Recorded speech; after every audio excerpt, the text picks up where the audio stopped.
Okay guys, this is a video for my good friend killerelite71, and it might be useful to other people as well. All I'm going to do is show how I remove and replace bands on a slingshot. That's aimed specifically at covering certain points, so it might seem a bit backwards to you, but I'm doing this video specifically for somebody, for my friend killerelite. So yeah, right, let's get cracking. Basically, first of all, there is 100 ways of doing this. 100 ways of doing this. Everybody thinks their way is best. Everybody has their own ways that they prefer, etc, etc, etc. You get the idea. This is just the way I do it. Have a look on YouTube, experiment with different ways of attaching them, and you'll find your own way eventually, but this is a good starting point. But first thing is what you want to hand. I've switched over to using these when I'm sat down at home because they're just more useful for tying constrictor knots, all kinds of different stuff. Yeah, and you'll see why. Failing that, if you haven't got any Hemstat pliers anywhere, a good thing to use, and I found this in about 20 minutes hunting around my house, is just a piece of wire with an overhand knot in it. It's kind of like 1.5 inches, 2 inches, don't really matter, as long as it's smooth. And again, I'll show you how to use them both. Now, the other thing is a pointy knife, which you ain't going to struggle with. Right, so first one is the Salios. Now the one that you've got has bands on it, setting over the top. Now first thing obviously to note is you always want to be shooting your tubes or your bands over the top. Never like that. Never let anyone do it either, because they'll end up wearing them and it'll hurt. I know that seems like common sense, but not everyone's aware of it. So there is just the first thing to consider is you want to be shooting over the top. Right, so first thing to do, and I'm going to do this backwards, I'm going to show you how to put them on before I show you how to take them off, and then you'll understand a bit better. So I'm going to put them on this, which is one of my favourite naturals. So, got the bands, we've got the ties, and I'll try my best to keep this in the camera, but first of all you work out which hand. Now you're shooting with the right hand, so hold the catapult in your right hand, make sure it's the right direction. If it's symmetrical it doesn't matter, if it's asymmetrical obviously you don't want to put the bands on backwards. So if I was to shoot this in this hand it will be that way around, so this would be the front. So what I'm going to do is I'm going to take my bands, and they're set up in a way so that, again, this is preference. You can see, sorry about the camera quality as well, as you know mine's died. So they're set up so these tabs want to be on the outside, and the ID of the curve wants to be facing down. So if you imagine on your catty, that is how everything's going to look. Now I'll try to get a playlist running in the background, but for some reason it's not working.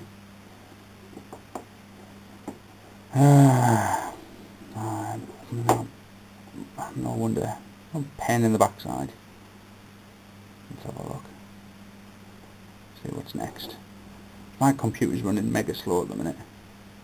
Right, okay, we've got something, I think. Right. So you've got your catty. Place it on your fork tips. Making sure that when it opens out, obviously there's your front.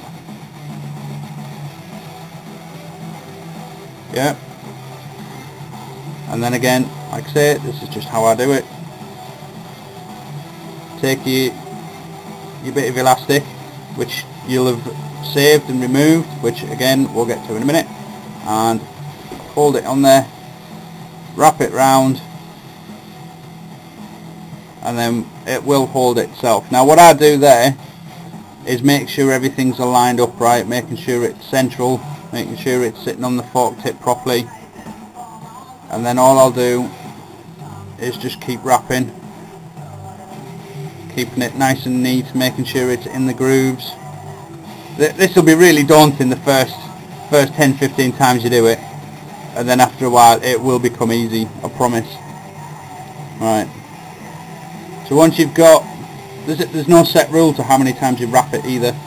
Once you've got it, I don't know, 6-7 times round, whatever, first of all I'll show you how to do it with the pliers. What I would then do is I put my pliers over the top, and then literally 1, 2, back round, and then open my pliers, grab hold of the tag end, and then just pop it through, and it will hold itself there by friction. It will not go anywhere. It's as easy as that. For the other side, exactly the same principle. Double check to make sure. The amount of times I've put them on the wrong way around, you wouldn't believe. You will do it. It happens. So making sure everything's lined up, everything's the right way around, your little tabs are on the outside, the bands are the right way up, and then we start the process again.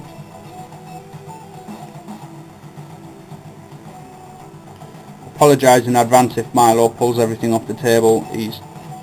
I'm kind of fighting him off with my elbows at the minute, and he's running around like he's possessed. Now the reason I'm just starting that one again is because there was a bit of overlap and I don't like that. So there we go. Once it's round once, it will hold itself in place, and then we just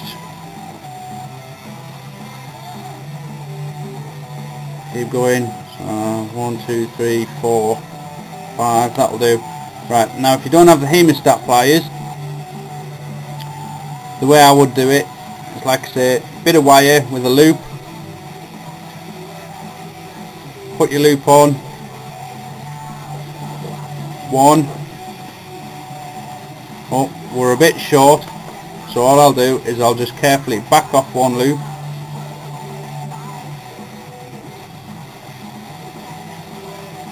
back round.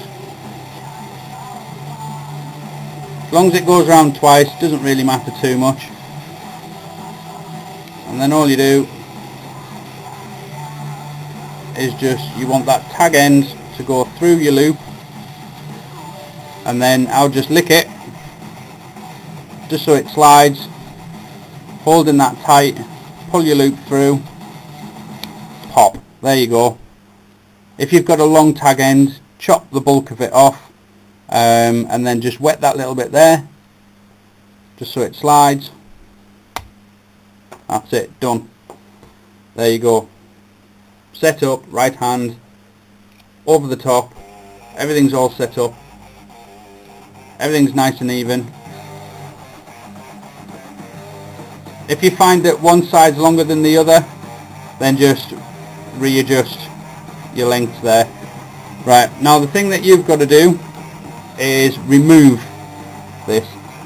So if you have a look on the wrap, you'll see where it's tucked underneath, and again, it doesn't help with this camera quality, but you see where it's tucked underneath. So just get your knife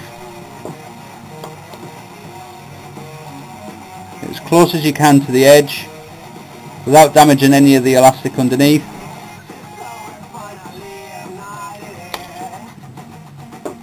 Pop. There you go. You've got your ties back. Now there is guys out there that that use a piece of string and they tie in such a way that you've got a quick release pull on it. I very rarely have to redo my bands out in the field, so to be honest, I never have the need for it, although it is quite cool. And that's it. That's as simple as that. Now the tubes, all you do is, if you search on YouTube you'll find, or if you want I'll make you a video explaining that as well once you've got yourself some tubing. But all you do is you use a constrictor knot and some waxed cotton at that end,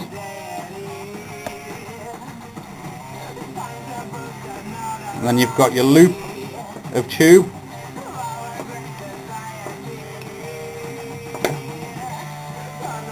Making sure they're even, and then all I do is use some thicker tube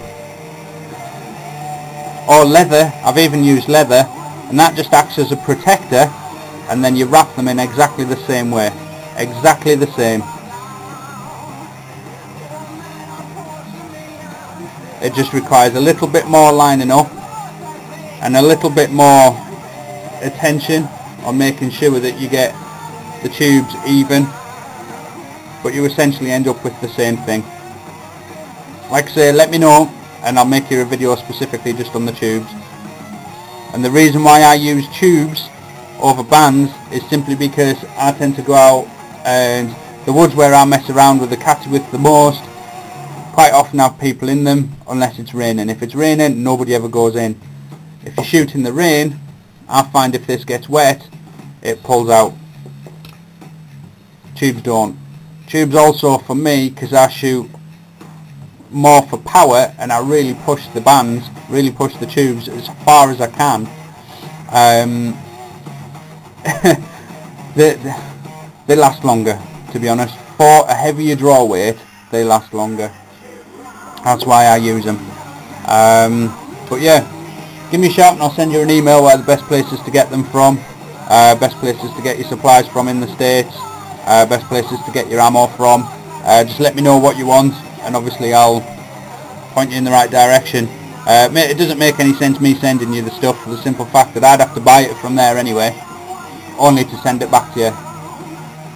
Like I said, I'll teach you how to tie your bands and stuff with videos. I'll send you private videos when you need to, this, that and the other. But yeah, that's that. Now for a catch box, best way to do it, the simplest way to do it, is if you imagine this being, oh actually that's too big, this camera's a ball ache. Alright, what have we got? There's a pencil. Has it got a point on it? It's got enough of a point on it. Right, imagine you've got cardboard box, as so. Yeah. What I'd do is put the front out. It's not like you haven't got knives to do it. I'd cut a piece off the top. I would lay a piece of wood, a bit of 1x1, whatever you can get your hands on, across the top, clip it with some bulldog clips, a bit of ingenuity, hang a t-shirt or two so it drapes in the box halfway through, and then at the front you can't beat a good old empty beer can. And what that does is anything that goes through that box goes into the box. The t-shirt that's draping down will stop it, all your ammo will catch in the bottom, and you're an intelligent bloke, bit of ingenuity, you can set it up so they all roll to the front and roll out the bottom if you want to get extravagant. Make it out of wood. Again, quick search on YouTube and you'll find all sorts. I don't have my catch box anymore, I chopped it up and recycled it because I do all my shooting outside anyway. But you get the idea. I was going to make you one, but I don't have a box the right size. Right, there you go. Any questions, you know where I am. And for everyone else, check out killerelite71's channel. Badass knives. Cheers guys.